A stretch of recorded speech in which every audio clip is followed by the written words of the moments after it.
Welcome to Art Lectures. Today, we explore Jan Asselijn's captivating painting, The Threatened Swan, created around 1650.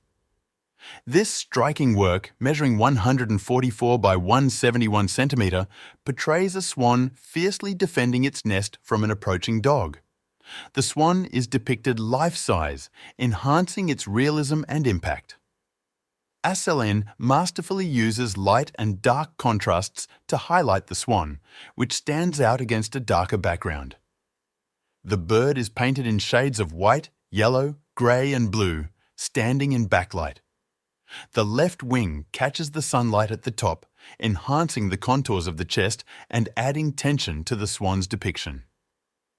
Asselijn's skill in texture portrayal is evident as sunlight filters through the delicate edges of the swan's feathers.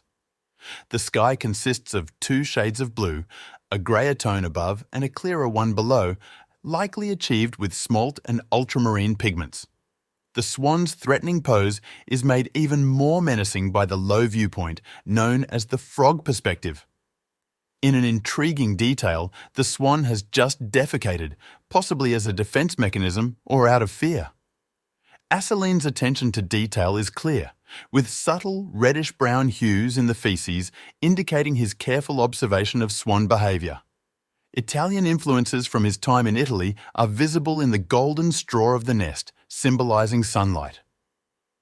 The Threatened Swan is celebrated for its dynamic composition, rich symbolism, and Asselijn's technical prowess, reflecting the political and artistic context of the time. Thank you for joining us on Art Lectures. Please like and subscribe for more videos.